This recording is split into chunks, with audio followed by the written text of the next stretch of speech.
Hello everyone, I'm pleased to announce my new tour for 2024. Beginning in early February and running through June, Tammy and I and an assortment of special guests are going to visit 51 cities in the US. You can find out more information about this on my website, jordanbpeterson.com, as well as accessing all relevant ticketing information.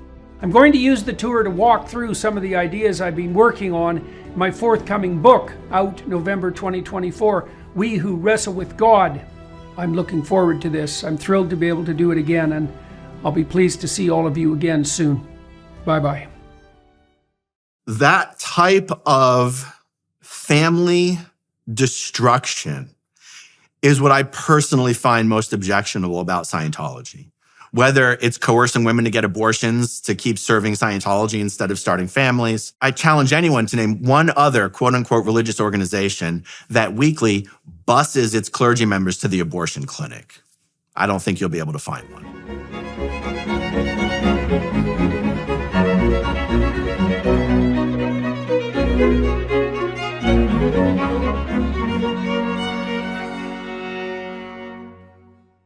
Hello everyone, today I'm talking to Smith Levin, and he has a YouTube channel called Growing Up in Scientology, where he discusses, as you might guess, growing up in Scientology. But he left the organization after a number of decades, and we talk a fair bit about why he did that, why he came to the realization that this was a sterile route.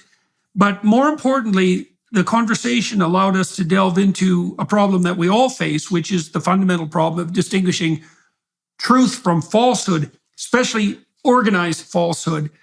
The difficulty that we face in determining what organizations, which are clearly necessary, can be trusted, and what metaphysics are reliable, how you distinguish bitter fruit from sweet fruit in that regard, or separate wheat from chaff. And so our discussion is very interesting in that regard, enabled us to take those abstract considerations and to nail them down to something very specific, the events of Aaron's own life and the particular cult-like nature of Scientology, which is one cult among many. And so, well, welcome aboard for the trip. I've been writing a fair bit in this new book I'm finishing up. It's called We Who Wrestle with God, and it'll be the subject of my next tour. I've been writing a lot about the manner in which we come to distinguish truth from falsehood in general in our lives, in the scientific enterprise, and then let's say in matters of faith. Now the scientist types would say, well, all faith is delusional, but I'm afraid we can't move forward without faith, so that's not a helpful objection. But it does raise us, the fact that that is an objection at all indicates the existence of a very serious underlying problem, which is, well, how do we distinguish truth from falsehood, especially in relationship to religious claims, which in some sense, by definition, are amenable to scientific analysis or proof? One answer is we just throw out the entire religious domain, but that's actually not even technically possible. So I thought it'd be interesting to talk to you today about Scientology specifically, because I think that it's not unreasonable whatsoever to regard it as an outright cult. And that will enable us to use a very specific example to delve into a more general problem, which is how do you separate wheat from chaff, or bitter fruit from good fruit in the pursuit of the truth, or even what is the truth? And it's always better to ground an abstract analysis in something concrete and real. And so talking to you about your experiences and what you've learned should enable us to get a long ways in this discussion. Then we can more broadly flesh it out into the issue of, truth versus falsehood in issues of faith. So let's start right at the beginning. Why don't you tell everybody a little bit about yourself personally, about where you come from, about your background, your employment? Let everybody get to know you a bit, and then we'll turn to the Scientology issue more specifically. I'll do my best. How about I start from present time and then I backfill a little bit? Sure. So one of the things I spend most of my time on right now is my YouTube channel, Growing Up in Scientology. And so that alludes to the fact that I was essentially born and raised in Scientology. I was actually 4 years old when my mom got into Scientology as a single mom of two young boys. And I was 12 years old, maybe just 13 years old, when I was taken out of school and started working for Scientology full-time. Full-time, not day job, 100 hours a week, 110 hours a week. And so, my first employment history was Scientology. And I've had employment history. After getting into Scientology, I've had employment history after leaving Scientology. But just probably most relevant to the conversation that we're having is, by the time I was 30 years old, I'd spent half my life working for Scientology as a staff member and what they call a C organization member. Those are the guys who sign the billion-year contracts. So, we can go deeper in that if you want, but that's the nutshell version. Well, okay, I think there's two directions we could go there. The first is, let's start when you were 4 even. So what do you think it was that attracted your mother to Scientology? Like you said, she was a single mother, and so it's easy for single mothers to be preyed upon because they're quite isolated, generally speaking. And so that's a problem. What do you think, and what has she told you about what pulled her in the direction to begin with? And what was her structure of belief or background, say metaphysically, before the blandishments of Scientology were laid out in front of her? So she was raised a Christian. She was raised in a very religious household, going to church every Sunday. I don't know exactly to what degree she would describe herself as having been a true believer. But I know the way she's explained it to me, it was just this feeling, this understanding, that there is something more, something greater, something outside ourselves, but not necessarily having bought in to the traditional religious story. There was that. She was meant for something greater. She was here for some reason. There was some greater value to life than is just apparent in this mortal realm. And for her, Scientology answered that question. That, it filled that hole. Whatever shape that hole was, it was a Scientology-shaped hole, apparently.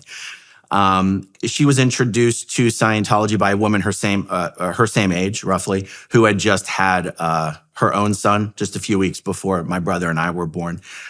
She was not a single mother, but that relationship between my mom and this woman named Cheryl, who got her into Scientology, that's how my mom was introduced, was through her friend Cheryl. That's how most people are introduced to Scientology, is through some friend or associate, business associate or acquaintance or something like that.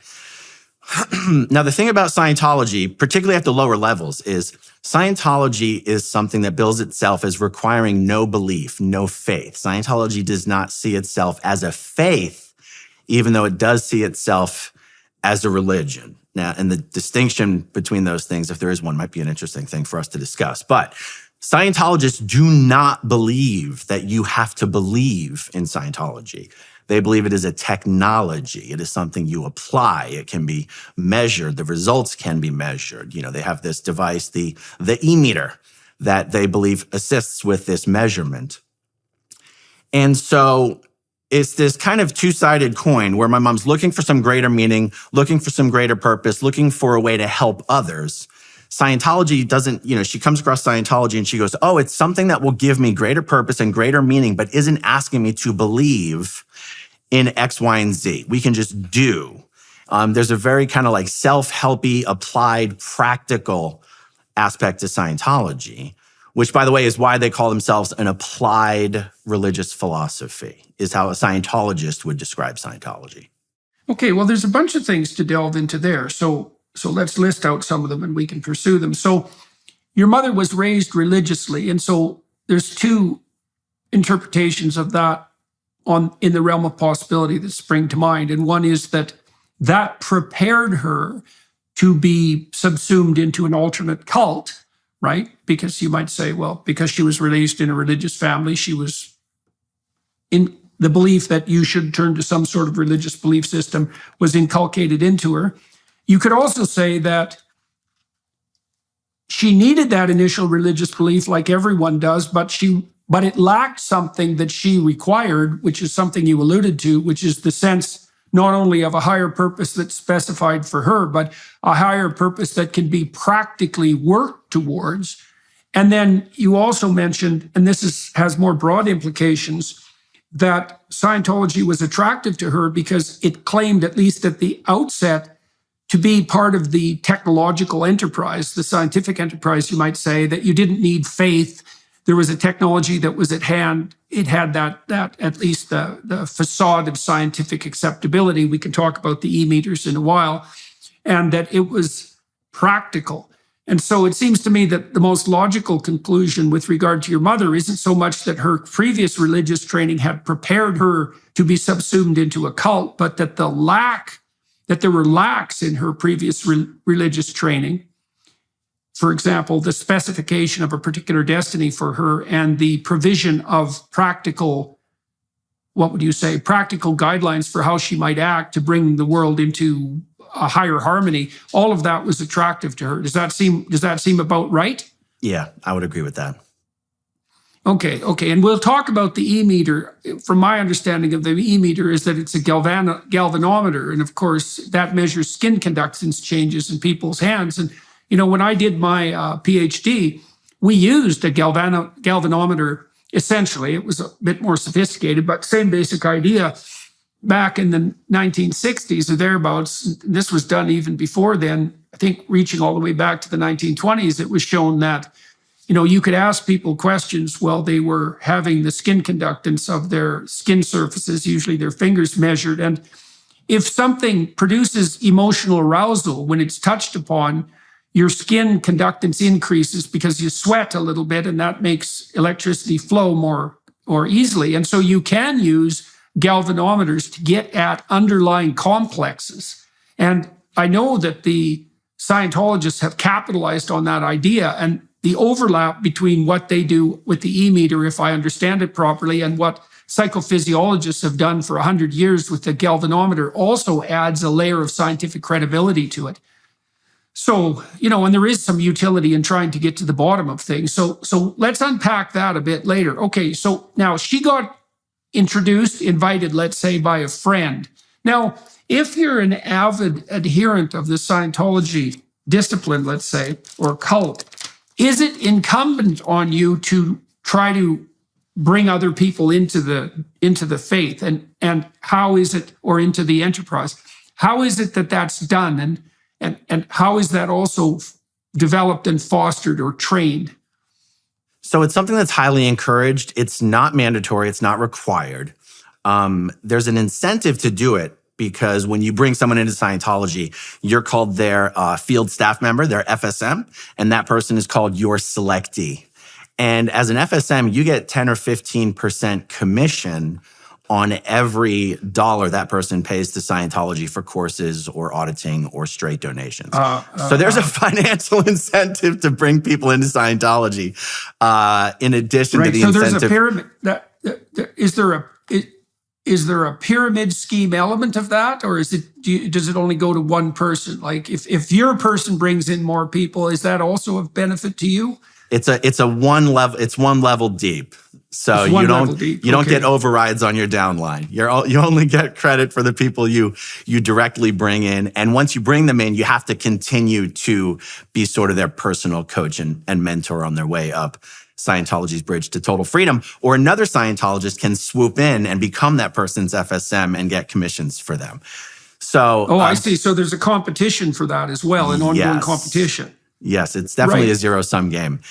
And okay, let's start out by giving the devil his due. Obviously your mother was attracted by this, and it's reasonable to assume that by hook or by crook, something that was genuine or at least significantly attractive was offered to her. What do you think Scientology did for her that filled the void that had opened up inside of her? At the lower levels, Scientology gives you an explanation for what's wrong with you, anything that you could, in an insecure way, feel is wrong with you. Indecisiveness, not living up to your full potential, self-doubt, insecurity, all these things. That the cause of this is called the reactive mind. And that's kind of L. Ron Hubbard's version of the Freudian subconscious. And that the reactive mind is a collection of all the recordings of pain and unconsciousness. And these recordings are called engrams. And these engrams compose your reactive mind. And And you're not to blame for the fact that you have a reactive mind. It's not your fault. The engrams are the source of all of this wrongness and negativity. And Scientology and Dianetics give you the tools to resolve your reactive mind. So there's an attractiveness to this, which is saying you're someone who always has wanted to do better than how you've been doing. This thing called your reactive mind is holding you back. It's not your fault.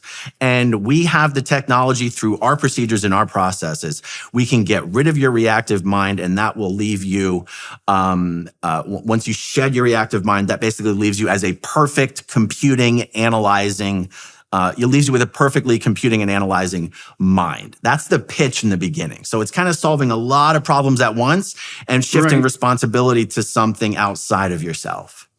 Right. Now, is that clearing?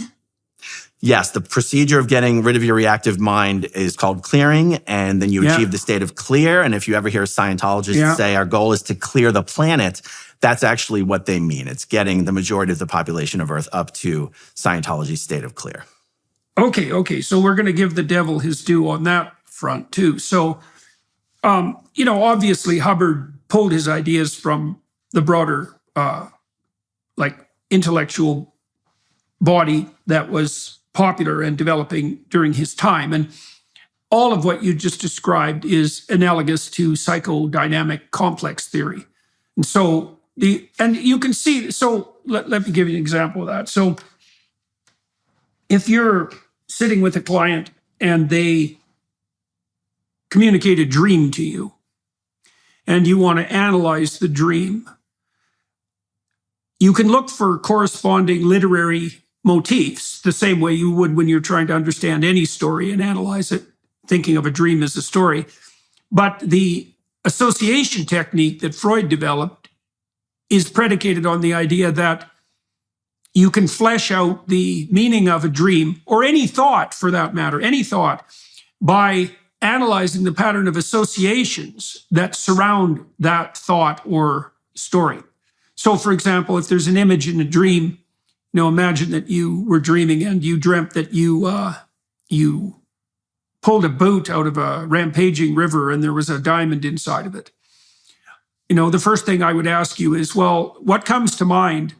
And you have to watch this. What comes to mind when you think of a river? And then maybe a person will tell you a couple of stories about a river, and then you can ask them about a boat, and you can ask them what a diamond means. And you try to flesh out the whole expanse of ideas that surrounds those images. And what you're doing is investigating the structure of the associated ideas that gave rise to the images to begin with. And what you find when you do that is that, and Freud laid this out first, is that if you pursue that with enough seriousness, you'll find something at the bottom of it that's often an unsolved problem. And that would be, so the engrams are memories. That's a good way of thinking about them. And there are obstacles to people's progress that are implicit assumptions that they bring to bear about particular situations that are invisible impediments to their progress. So, for example, I had a client who had a very traumatic experience in a hospital when she was about 5. She fell into the hands of she had kind of a dreadful accident. She was in a shopping cart that actually rolled down a hill, and it dumped her and hurt her quite badly. And when she was put in the hospital, she fell into the hands of a very sadistic nurse who was kind of tormenting her behind the scenes. And at that time, the hospitals didn't let parents visit because they felt that the continual introduction of a parent and the separation was harder on children than just the absence of the parents, which is an absolutely preposterous, absurd, and cruel theory. But that was the case. And so she felt simultaneously betrayed, hurt, betrayed, and then she fell into the hands of this sadistic nurse.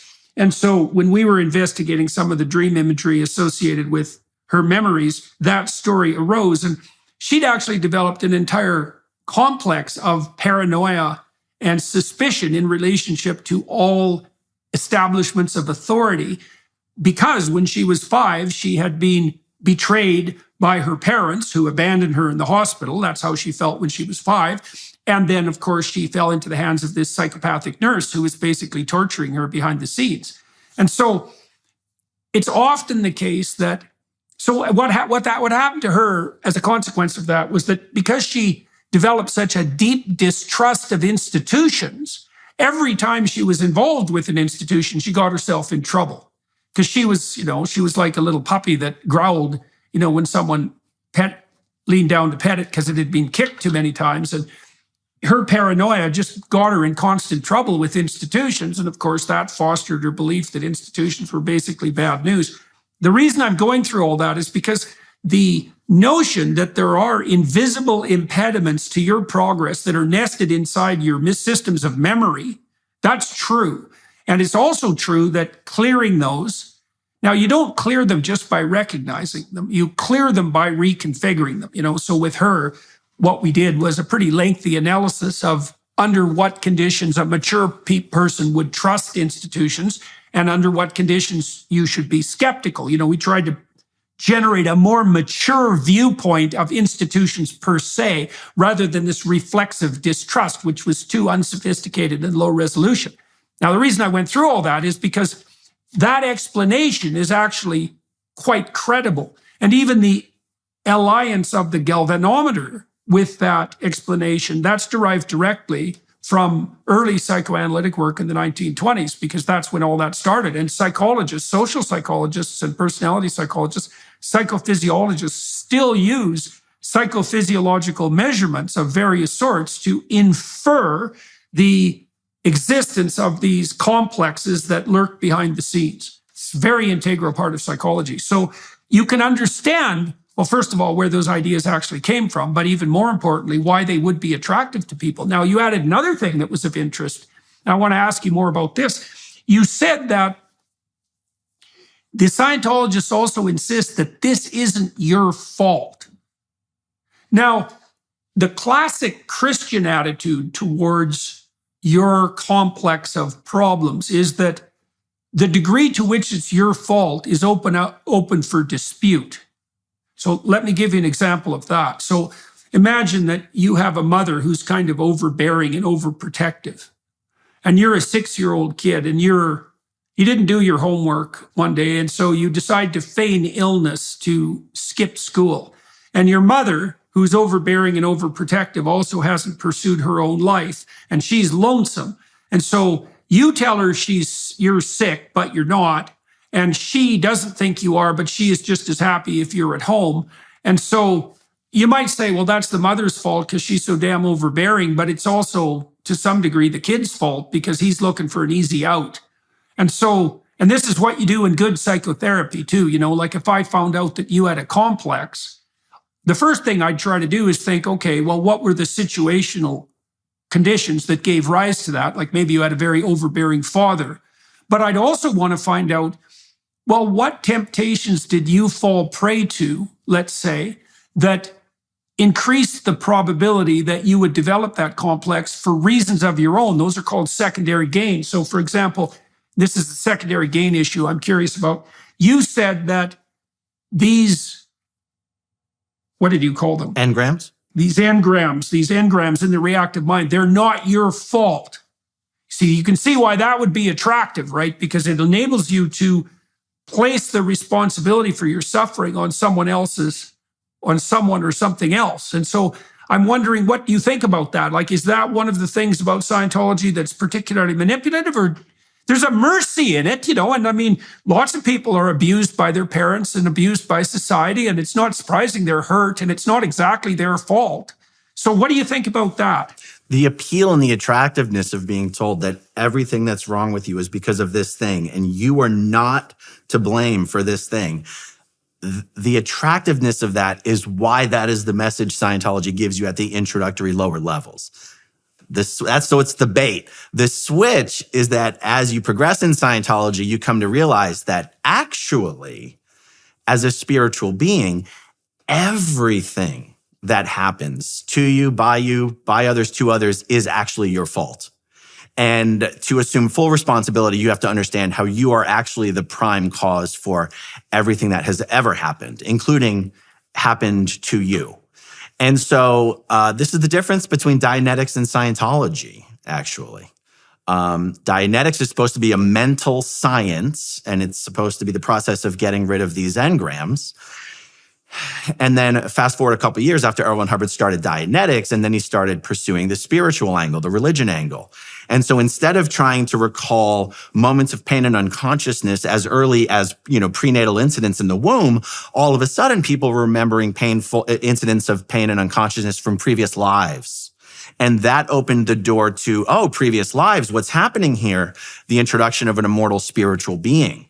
And then L. Ron Hubbard continued on with the religion angle and said, well, actually, as a spiritual being, you were the one creating your own reactive mind. And once you've gotten rid of your own reactive mind, L. Ron Hubbard introduces you to the confidential upper level materials, which is, by the way, you as a spiritual being, in Scientology, they call you a Thetan. You have now gotten rid of your own reactive mind. But now the reason why there's still things wrong with you is you have tens of thousands of other Thetans, spiritual beings, stuck to you as parasites, as entities on your body, all over your body. And those beings all have their own reactive mind. And those beings are, through some sort of, spiritual connection, projecting onto you. You are experiencing their pains. You are experiencing their neuroses, psychoses, whatever, anything that could be wrong with you. And so now you have to go through a years-long process of telepathically counseling using the Scientology procedures, these entities, these beings, these Thetans, to basically exorcise them off of your body, wake them up, so that they'll realize who they are, what they are, and go and pick up a new body at the local maternity ward and grow up to be a cleared individual and likely join Scientology.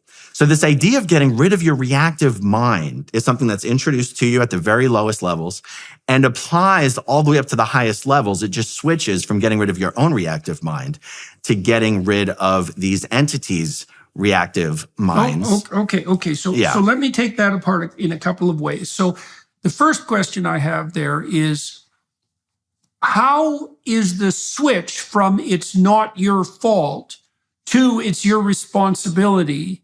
How does that come about? And what's the rationale for that? It comes about when you introduce the immortal spiritual Thetan, the immortal spirit, into the equation.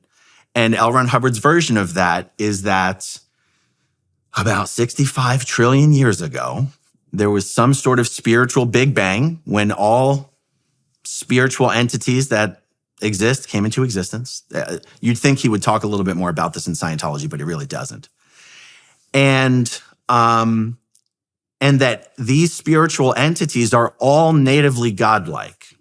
And I'm not like the Christian God, but like ripping atmospheres off of galaxies, creating planets, destroying planets, creating universes, like that each spiritual entity here on earth, me, you, we are natively godlike. And we basically got so bored with our power that we wanted a more interesting game. So we decided to handicap ourselves in various ways and then just choose to forget that we had handicapped ourselves. We used to not even exist in a physical universe. There used to not be a physical universe. So we created a physical universe to have something that we could then trap ourselves in, to have some sort of a game that we could some sort of a trap that we could try to get out of, to have this, interesting experience. And without being too long-winded about this, it's basically when L. Ron Hubbard makes the jump from just trying to be a poor man's mental health care, like a mental therapy. Dianetics was supposed to be mental therapy, to going, okay, we're going to slightly jump off from what we're pretending is a science. Now we're going to get into religion and spiritual philosophy. We're going to, and honestly, that was introduced by going into past lives. When you start going into past life memories, you have to talk about some entity that transcends death. And that becomes Scientology's Thetan, the soul, the spirit. Right. So he is introduced. See, part of the reason that cults have such attractiveness is that they do harness archetypal ideas, right? Eternal religious ideas. That's a good way of thinking about it. Or patterns of attention and action that are intrinsic to what it means to be human. And there's clearly the introduction of a karma-like idea there, right? That your destiny is a consequence of your past choices. I mean, that's a tenet of Hinduism, obviously, and that you're playing out the consequences of this infinite array of choices extended over the longest possible period. And it's also the case that, and this is a very tricky issue. So Dostoevsky said, for example, that you're not only responsible for everything that you do and that everything that happens to you, but for everything that everyone else does and everything that happens to them, right? And that's a doctrine that's associated with the broadest possible conception of responsibility. And then the Buddha, when the Buddha hits enlightenment under the Bo tree, he's offered the opportunity to stay in paradise forever, but eternally. And he rejects that because he believes that it would be inappropriate for him to occupy the paradisal state unless everyone was brought into the same state.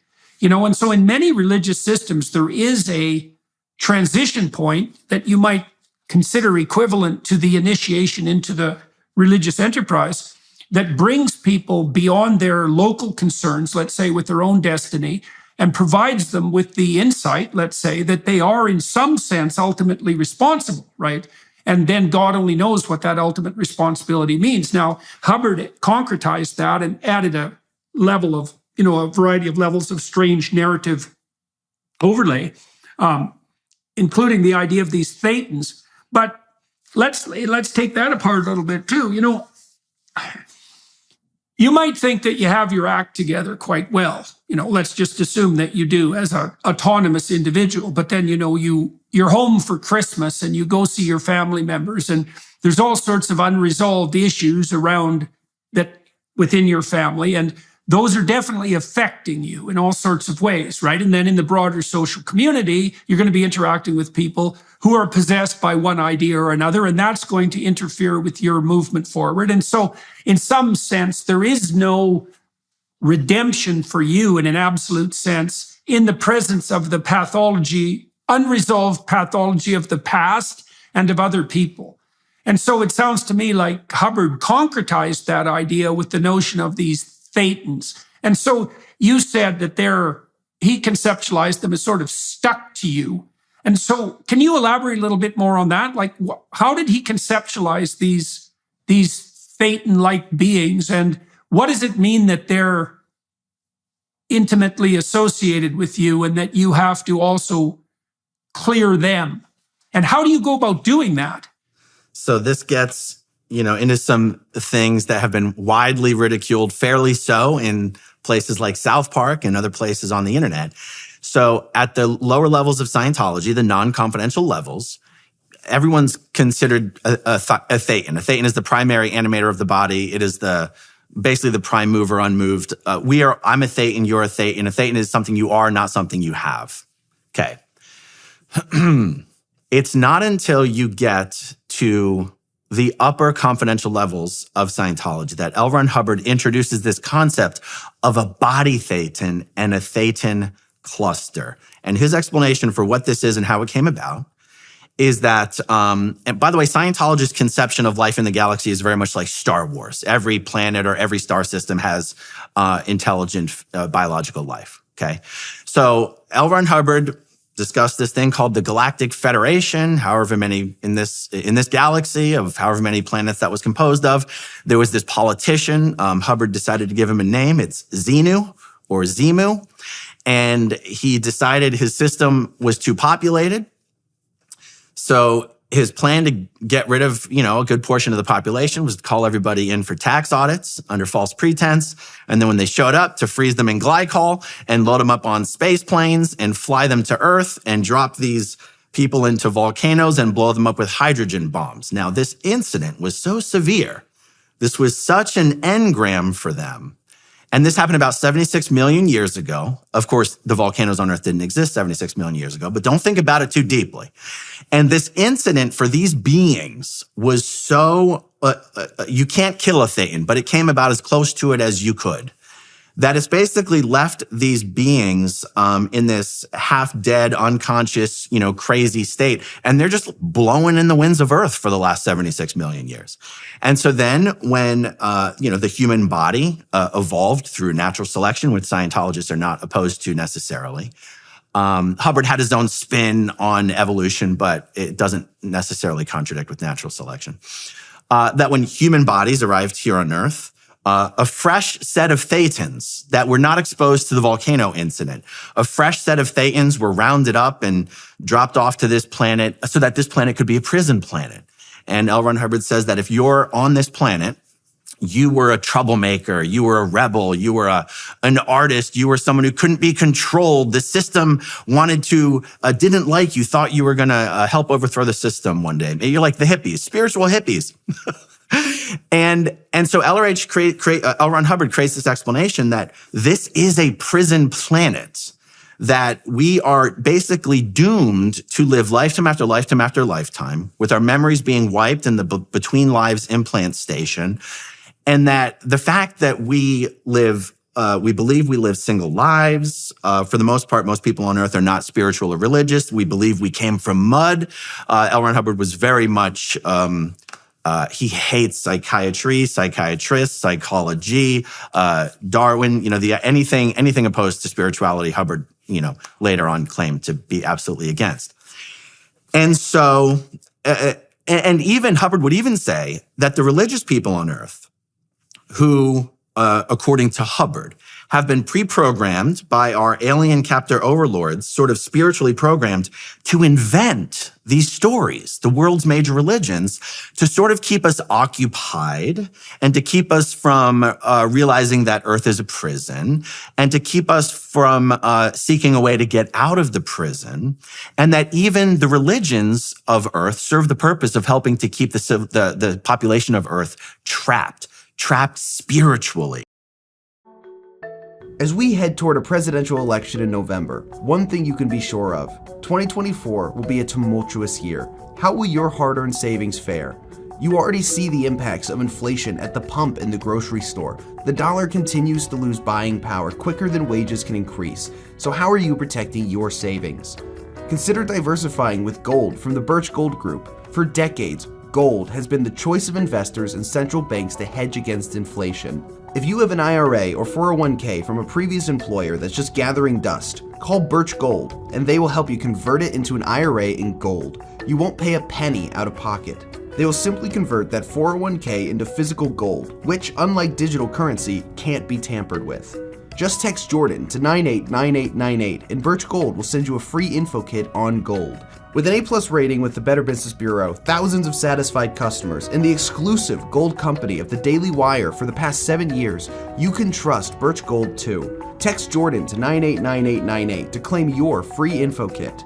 That's Jordan to 989898 to secure your savings now.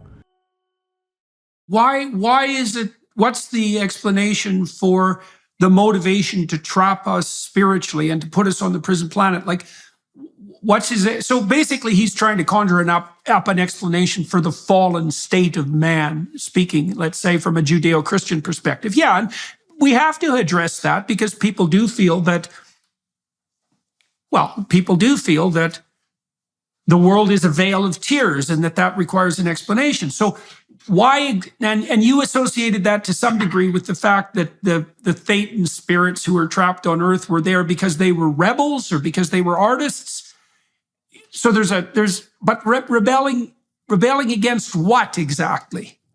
So Hubbard doesn't spend a lot of time talking about this, but it would just essentially be that, just think of Earth as the gulag of the Galactic Federation. Anyone who's speaking out, anyone who might become popular enough to gather enough power in society to be a thought leader, an opinion leader, maybe one day lead a revolt, that anyone that Xenu or anyone like Xenu, I mean, his name could have been Bob for all that it matters, that this is just a dumping ground, a prison where people are going to forget that we were ever even sent here. No one will be coming to break us out. And it's really only L. Ron Hubbard and Dianetics and Scientology that for the first time ever has offered the solution to free everyone from this trap. Now, you mentioned Buddha. You might be interested to know that L. Ron Hubbard claimed to have been Buddha and claimed that as Buddha, the state that he thought he created, and you'll know better than I, is it Bodhi? Is it Bodhi? Do you know? I mean, I don't know. Bodhi, yeah. Okay.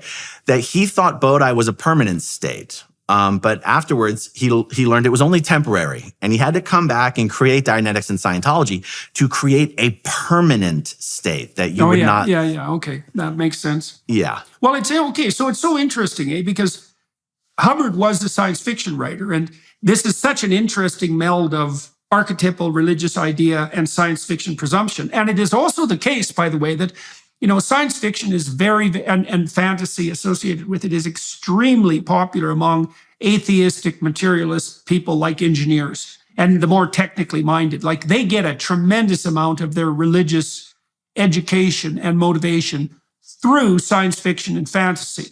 And you can see that manifest itself in the, absolute cult-like followings of shows like Star Trek and Star Wars. And Hubbard was certainly part of that dynamic complex. I mean, I don't remember how many science fiction books he wrote, but plenty. And so you can see this as a more religious manifestation of a much broader cultural proclivity to turn this kind of mythologizing into something approximating a belief set. And that's certainly the case with Star Trek and Star Wars. You even see it to some degree in the Marvel universe, right? With the notion that the galaxy is populated by these cosmic beings. It's a recreation of the divine hierarchy of the Greeks and the Romans. Essentially, it's a recreation of the same ideas. And so, so I can see the archetypal rationale for many of these ideas. Now, there's a couple of things you touched on that are again temptations, I would say, but they also rely on archetypal structuring. So you don't get initiated into the mysteries until you've demonstrated your commitment to the religion. That's not something unique to Scientology. And it's confidential, so that makes it into a mystery religion. But there's also a really interesting appeal to narcissism embedded in it, because from what I've been able to derive from what you've told me, Hubbard is also essentially describing, he's presenting to his higher level acolytes the possibility that they're truly remarkable divine beings, right? Marked out by their ability to become potentially dangerously charismatic and to pose a threat to the cosmic tyrannical order. And you can imagine that that's also, it's certainly the case that the typical sort of nerdy engineer who's a Star Wars acolyte, let's say, likes to style himself in his fantasies in the image of Mark Hamill's character, right? And to look for a mentor like Obi-Wan Kenobi. I mean, and so the notion that Hubbard could, because you might ask yourself, well, what's enticing people farther down the rabbit hole once they've hit that threshold of confidentiality and the higher mysteries are revealed, and the revelation that you have this infinite responsibility to set the world right, but that you're also the sort of being that has that capacity because of your intrinsic specialness. You can understand that that's a pretty potent and heady offering, especially once you're in it. Why? Like, you were in it for a long time. And I mean, you said you were born into it. So, that makes it more complicated. But what element of ego do you think was present in what Scientology offered you that was psychologically attractive to you? So for me, and the experience of someone who was put into it, brought into it, pushed into it as a child is greatly different than someone who chose to join as an adult. I truly believed in the most fundamental level of the Scientology story, that we are eternal spiritual beings, that these bodies are actually a prison of their own type, and that with enough Scientology auditing, you can get to the point where you can causatively and stably exterior at will with full perceptions, go in and out of your body at will. You could go create this to remote viewing. You could, that is essentially what Scientologists are hoping to accomplish, is to get to a point spiritually where you can be fully, stably exterior of your body at will and with full perception. So it's not some vague sense or feeling. It's like, as clearly as I'm looking at you from behind my eyeballs right now, I would be able to pop out over here and do the exact same thing and look at myself from behind. And that might seem like an interesting little parlor trick that people are hoping they're going to attain, except that the ability to do that would be evidence that you are completely free from the pins that are holding you to this prison, this mortal flesh. And that you'd think that once you achieve that ability, you should be able to keep reincarnating here on Earth. You should be able to go out to, visit all the other, get born on another planet somewhere or something. And L. Ron Hubbard said, no. You don't want your fellow mankind on your conscience. So if you get to that level in Scientology, it's incumbent upon you to come back, reincarnate, grow up again in a new body, and help get more people into Scientology and up Scientology's bridge to total freedom.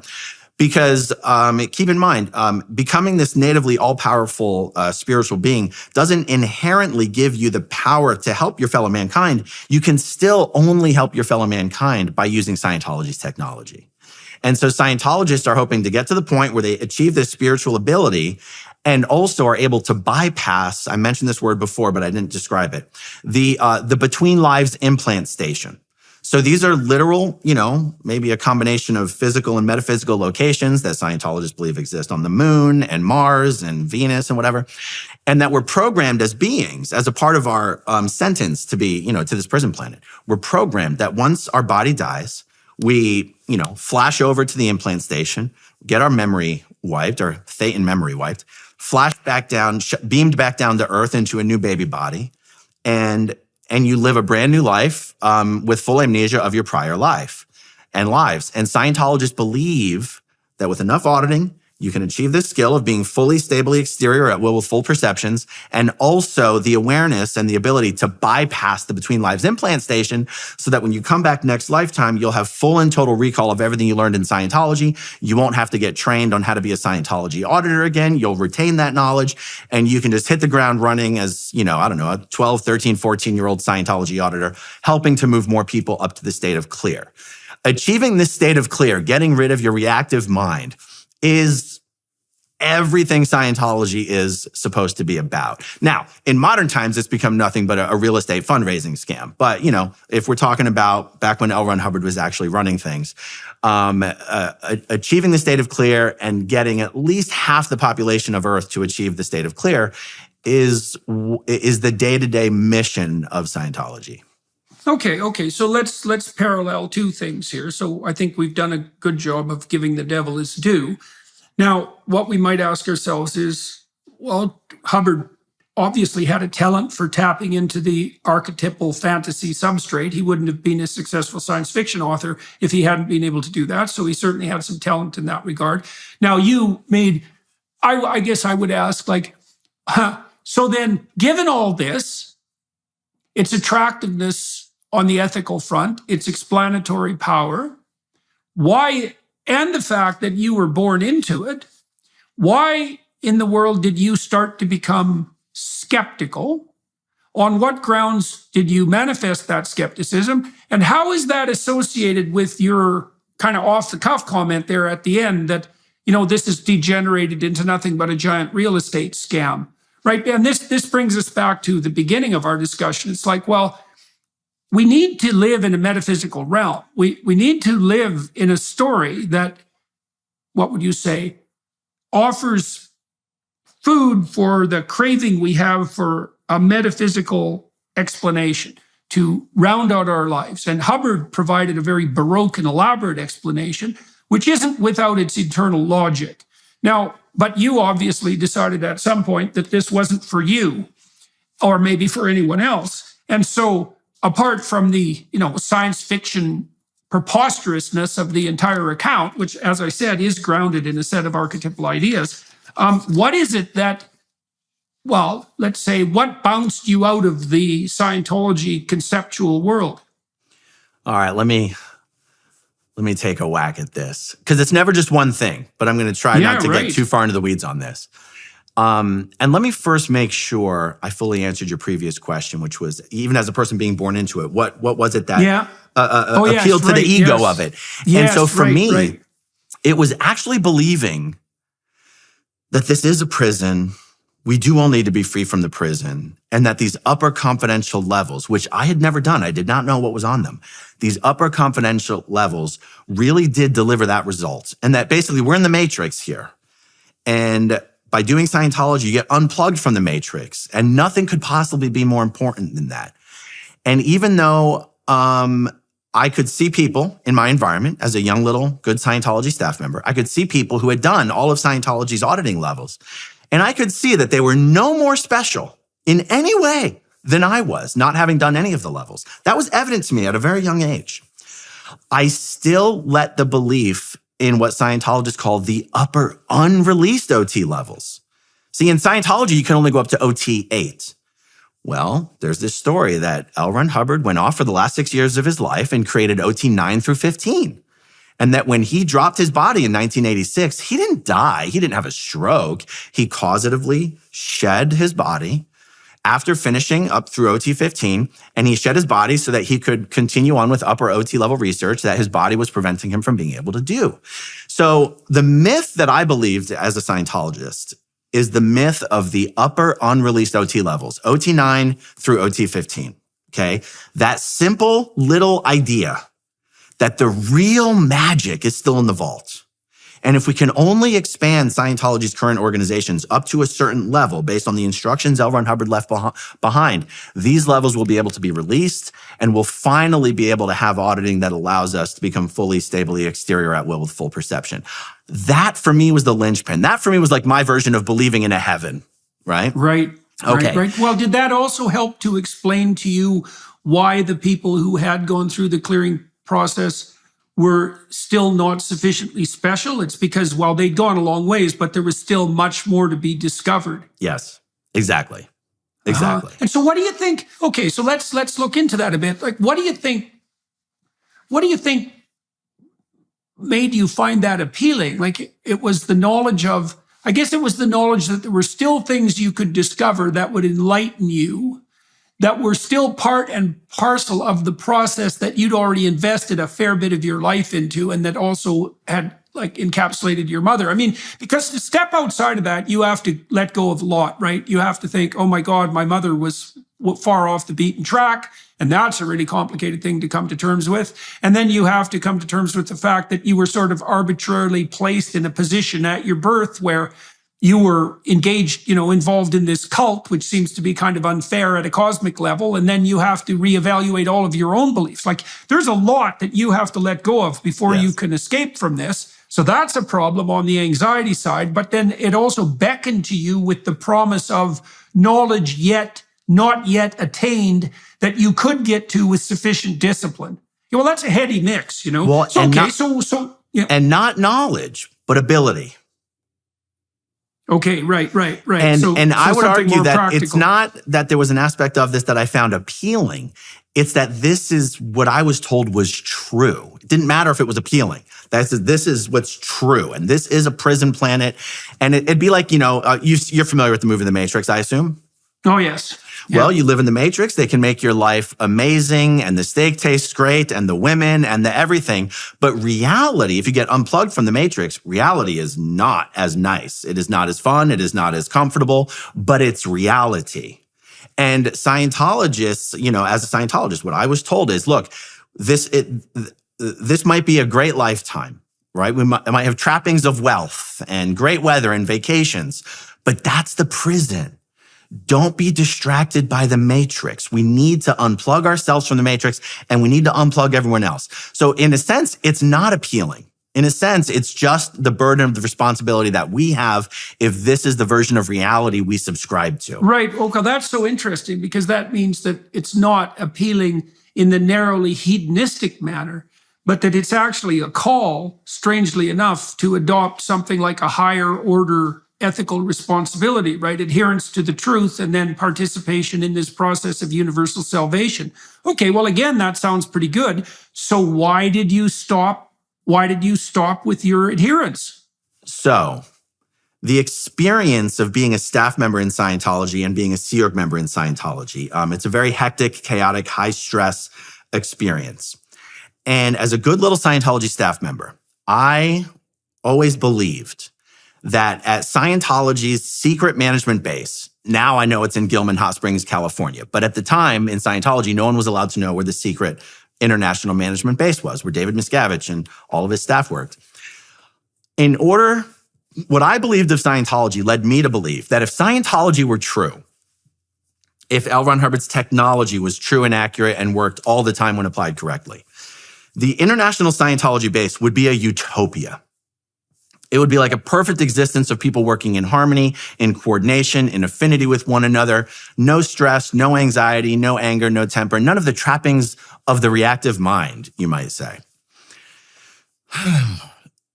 In 2009, the Tampa Bay Times did a series of articles called The Truth Rundown. And for the first time ever, some of these Scientology executives, high-level Scientology executives, who had recently departed, but Scientologists didn't know these people had departed. Not only had these people left the management ranks, they had left Scientology altogether. These people were celebrities in Scientology. These were the international managers that all Scientologists would see at the international events 5-6 times a year. These people started speaking out about what a unmitigated hellhole the international Scientology management base was, working under David Miscavige. That, for me, was the first crack in the dam. It just caused me to immediately question and reframe things. Like, hold on. At the international base, they don't even have to deal with Scientology public. They don't even have to deal with anyone demands. They don't have to deliver services to anyone. All they have to do is get along with each other. How could it be so bad? Why did you believe the accounts, do you think? Oh, because they were people who I had famous figures in Scientology. I see. So 5, these were 6, people 7, that you 8 had of them. regarded as the credible. highest level managers working under David Miscavige. Okay. All right. So it was hard to reconcile. Well, that's right. And so up until then, any horrible experiences I had in Scientology working as a staff member or a Sea Org member, in my mind, I was like, it's only bad at this level because we're too far away from David Miscavige. There's too many filters between us and him. But one of the things that kept me believing was that the closer you got to David Miscavige, the better things were. And once I was exposed to information that allowed me to credibly conclude that the actual opposite was true, the closer you got to David Miscavige, the worse it was. And what I was experiencing at the lower levels was just the trickle-down effect of his horribly abusive and psychotic behavior. Right. So now the higher echelons are contaminated rather than pure. That's right. And so that's the first thing that got me going, hold on, something is not as I thought it was. Okay, but that wasn't it. The following item is what did it for me. There was a particular Sea Org member that I knew of by the name of Dan Kuhn, and he had a particular job at International Management where I knew that if anyone knew what L. Ron Hubbard left behind, it was this guy. Like the job that he had was to compile everything L. Ron Hubbard had left behind and figure out what of that material, how it could be organized and released as services that Scientologists could do. He was one of the former executives that left and was speaking out. And when I heard from him that these upper unreleased OT levels were a myth, they don't exist. L. Ron Hubbard did not leave behind any notes. There's nothing in the vault that no one in upper Scientology management has any clue whatsoever what was supposed to be on these upper OT levels. I said, you should have told me that 20 years ago. I'm done. I said, that's all I needed to hear. I said, that was the keystone that was holding it all in place for me anyway, was this belief that's why Scientology was important, because these unreleased OT levels is what would unplug all humanity from the matrix. And then we would go off to another planet and unplug everyone on that planet and off to another planet. And so honestly, Jordan, it was just that one piece of information. There are no upper unreleased OT levels. Well, that's a major piece. Well, there's a gospel insistence that that you have to evaluate the spirits to see if they're of God. Right? Because you can have a revelation, you can encounter information that seems credible, but that is perverse in some manner.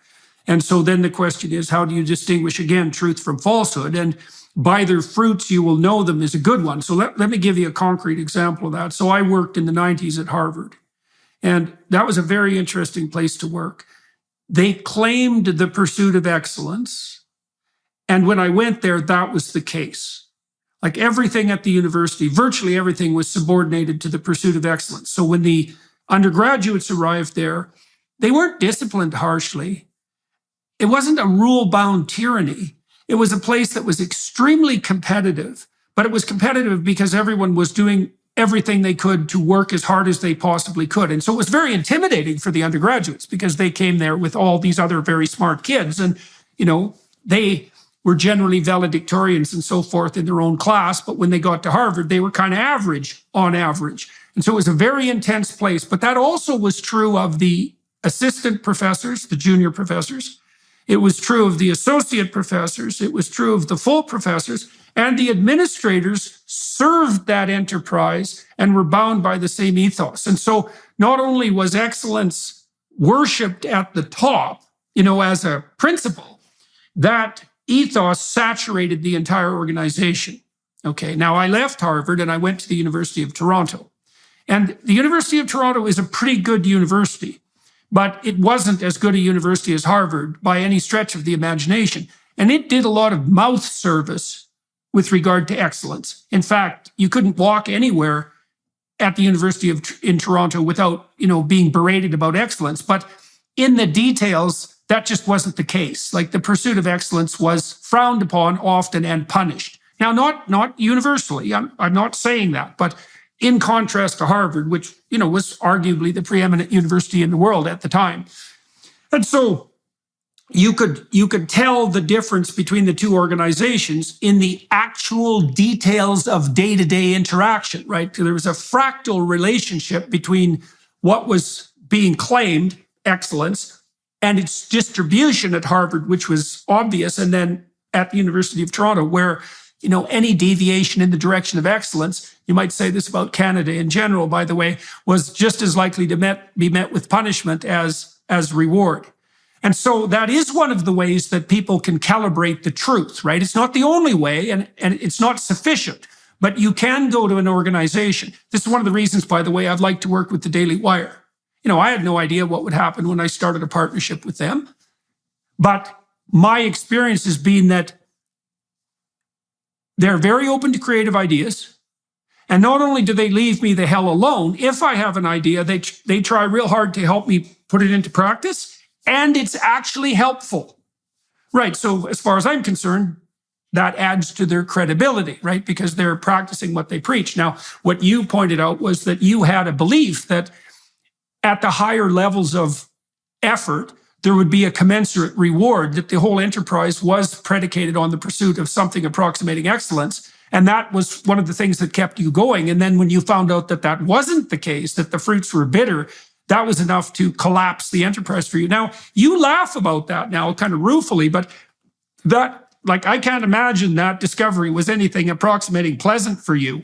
Like, why didn't you collapse completely? I think it's because to a certain level, what I did in Scientology was I was really just as a child put on this path, given tasks, and at some point decided that my goal was just going to be the absolute best at doing what it was I was being asked to do. And it didn't necessarily require a huge commitment on my part other than getting really good at my job. I did not every day have to buy in to this entire story of the prison planet. It was only when I would be struggling, when I would, feel unappreciated, if I was feeling I was receiving an injustice, that I didn't want to do this anymore, that I would go, now hold on a second. There was a really good reason I'm spending my entire life dedicated to this cause. Now, what was that reason? Because I seem to have forgotten it. And then I'll go, prison planet.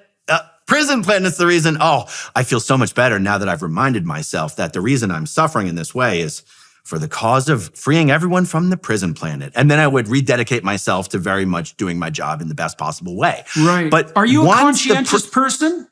Well, I don't know if I'm qualified to say that.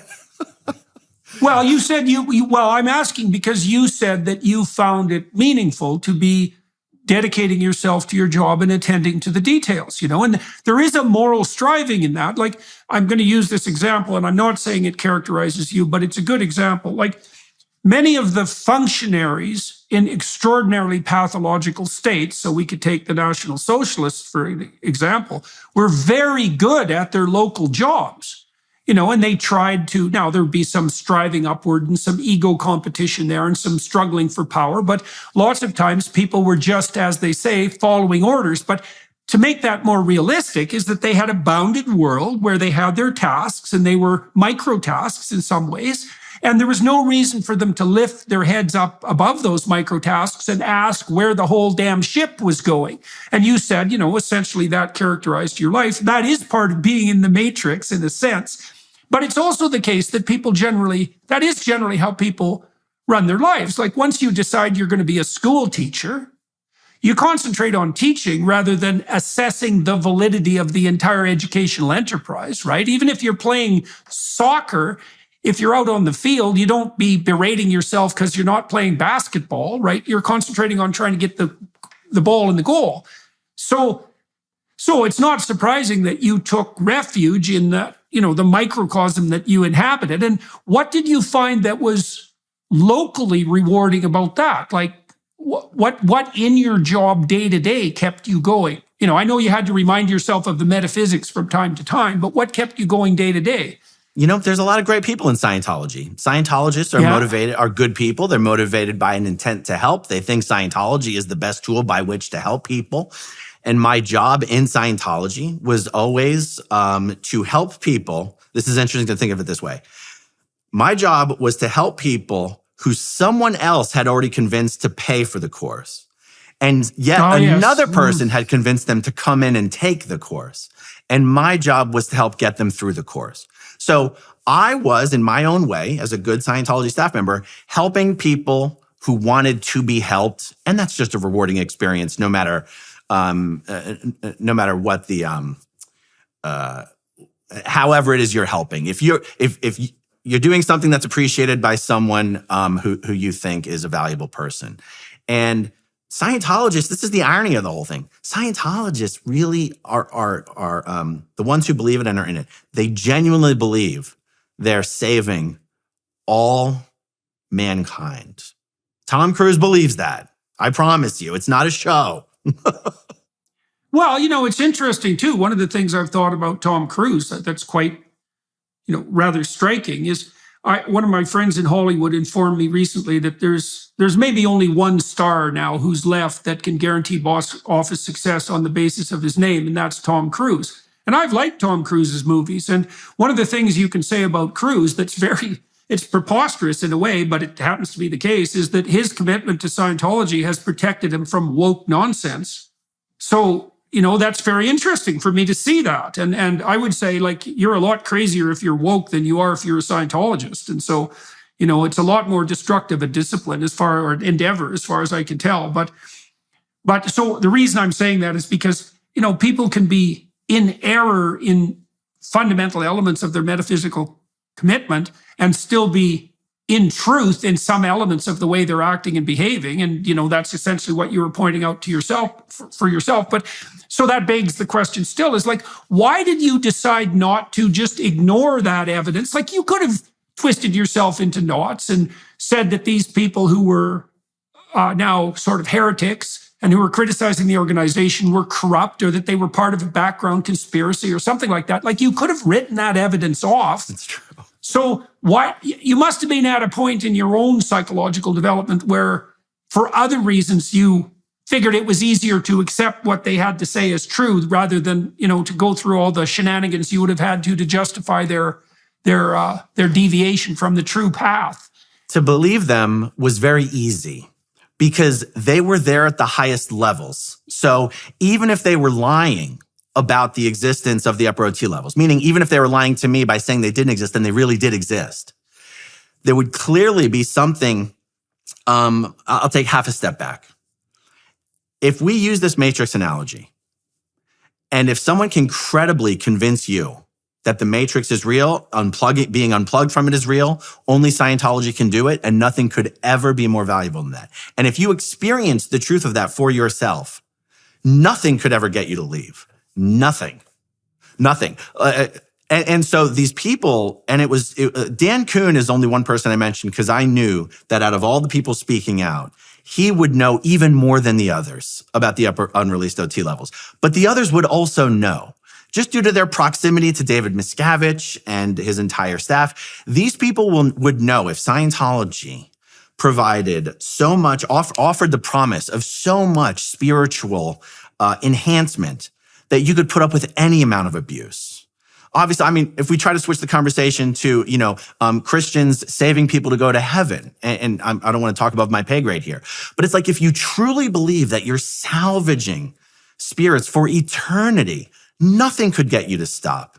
And I knew that these people at the highest levels, all having left and all saying the same thing, the fact that they could even bring themselves to leave was already a hell of a lot of evidence that whatever was being offered at the top wasn't enough.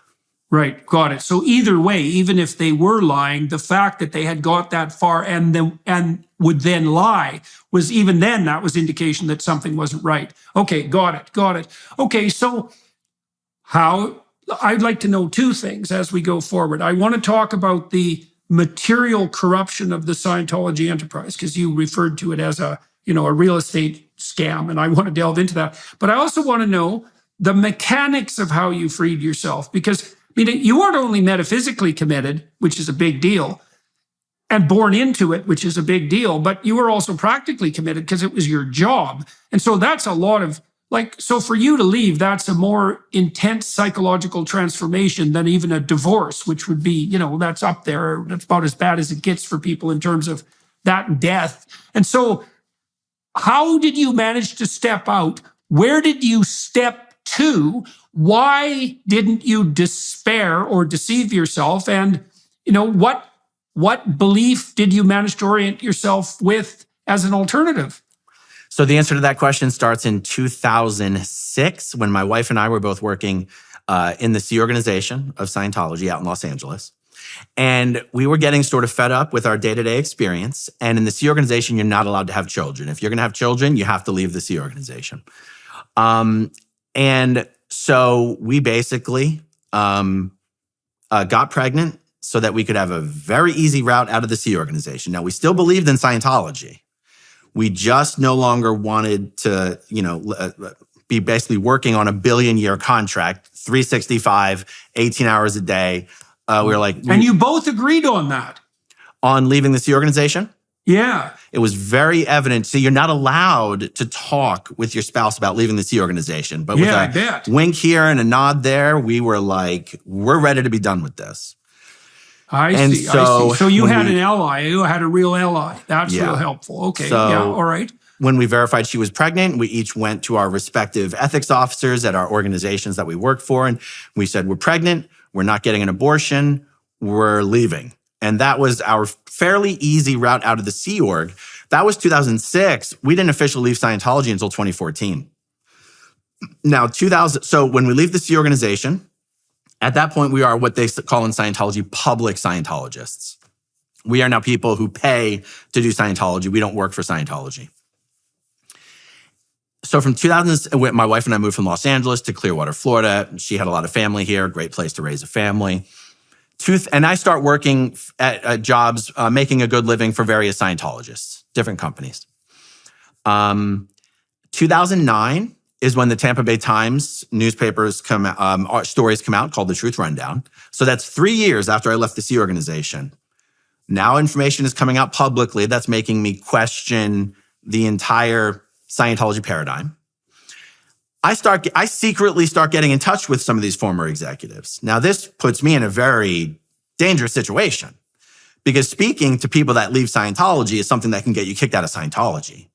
But my entire existence, I was still dependent on the Scientology ecosystem for my friends, my income, my children's friends, my kids' schooling, all connected to the world of Scientology. So interestingly enough, from 2009, as we described, that's when my whole belief in Scientology started to dwindle. Even when I no longer believed in any part of Scientology, I did not want to get kicked out. I did not want to have to disconnect from my friends. I did not want my wife's family to disconnect. I didn't want my family to disconnect. I was willing to continue to exist in this ecosystem and not speak out, not spread around negative information to other Scientologists.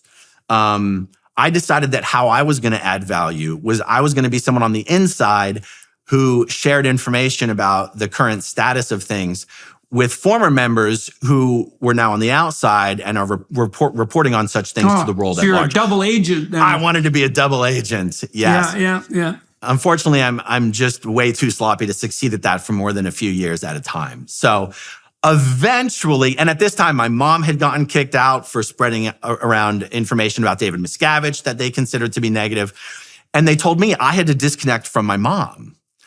Well, or I was going to be kicked out, but I didn't want to be kicked out, but I was never going to disconnect from my mom. So I just lied my butt off to them for 2 years about this, that I had disconnected from my mom, but in reality, I didn't.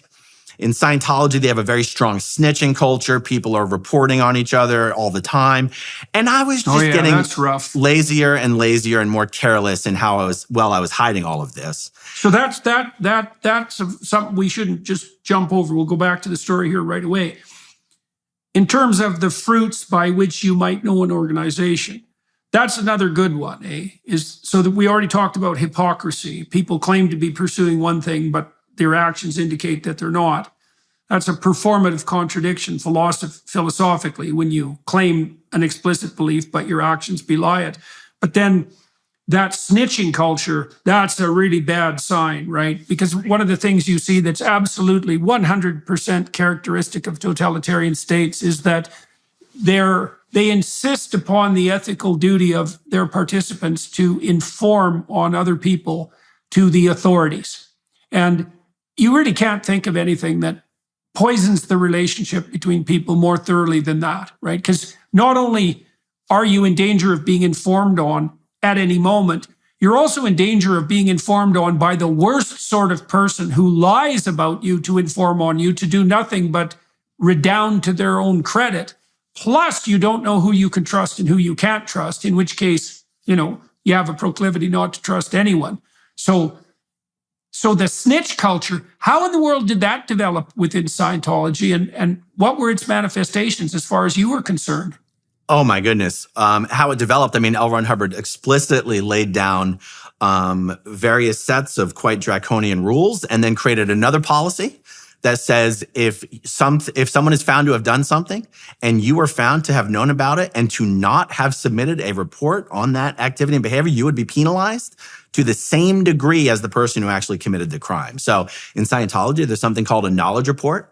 And all Scientologists are expected to submit knowledge reports on other Scientologists. It's considered the individual group members putting in ethics on each other, not leaving it up to the executives to put in ethics on everyone under them, but people putting in ethics on each other. L. Ron Hubbard says— So it's a distributed tyranny. That's right. He says a productive, easy to live with and work with group is a group that enforces the discipline member to member on each other and doesn't leave it up to the higher ups. And so the snitching culture is such an important part of Scientology. And I remember way back in like 1998, I saw this movie called, oh my God, it was about Swing Kids. And it was about people in Nazi Germany and the swing dancing. And this is when I still believed in Scientology, but this should have been a red flag for me way back when. I remember seeing the snitching culture portrayed in this movie about Nazi Germany. And I remember sitting there going, that's Scientology. That's Scientology. I mean, it might seem like it's a stretch there, but it's like the idea that the only good Scientologist is the one who's reporting on all of his fellow Scientologists. Oh yeah, boy, that's bad. That's bad. Yeah. Well, that's also, that's one of the ways that totalitarian systems really get a grip. One way is that everybody in a totalitarian system lies about everything all the time, but the other one is they inform on each other to the so-called higher authority, right? And then they make that into a moral virtue.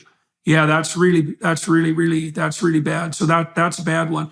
Okay, so you're being told that you have to leave your mother, but you're not going to do that. You don't want to alienate her. Your wife and you have already decided that you're going to have a child. You've left the specifics of your job, and And now you're kind of living a double life, eh? No, I'm gonna try to cover this superficially and quickly, because if I get into the details, I'm gonna get emotional. And I'm gonna try not to do that, okay?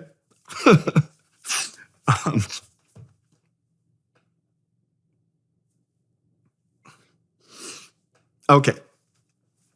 So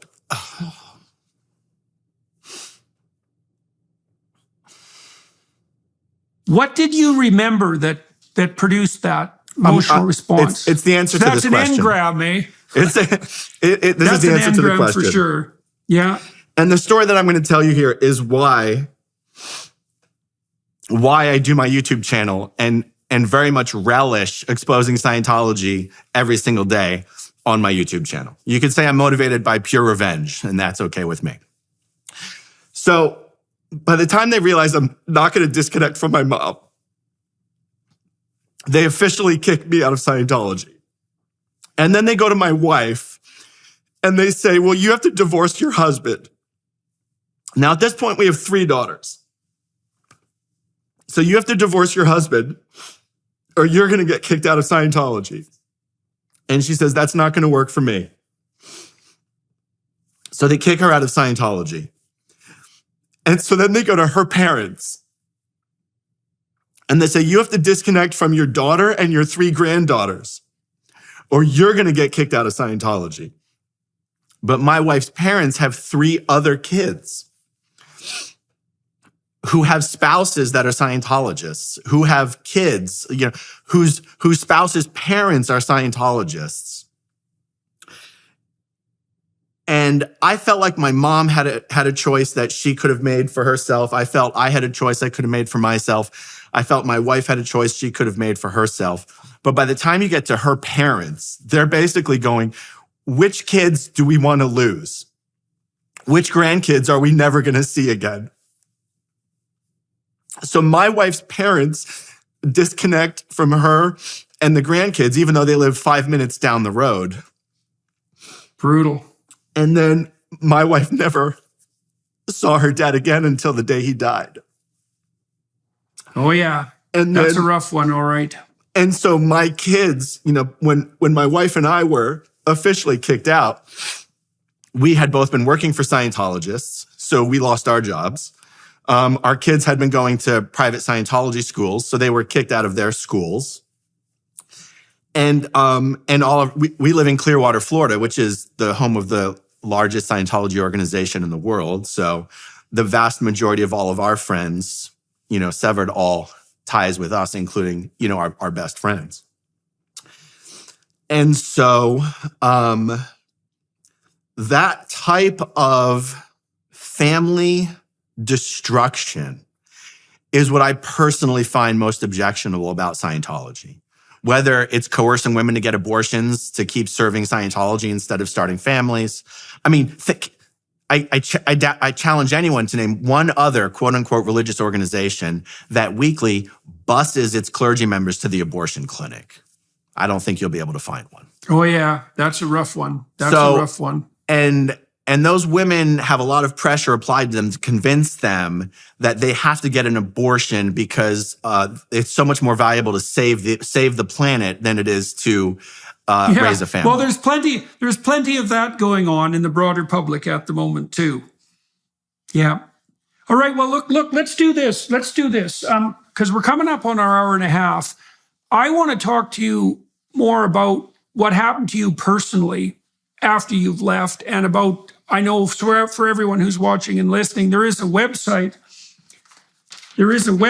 associated with Aaron that is hosted by people who aren't very happy with him. And we haven't had a chance to talk about that at all. And so what I think I'll do, we've gone through some of your autobiography, which is often what I do in the additional half an hour that I speak to my guests on the Daily Wire Plus side.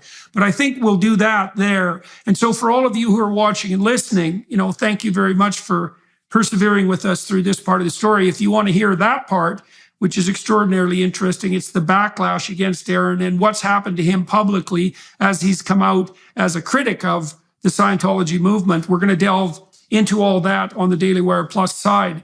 And so before we do that, I'll thank everybody who are watching and listening for their attention, and the Daily Wire Plus people for facilitating this conversation. I'm way up here in Northern Alberta. We got a crew gathered so we could do this today. So that's really good.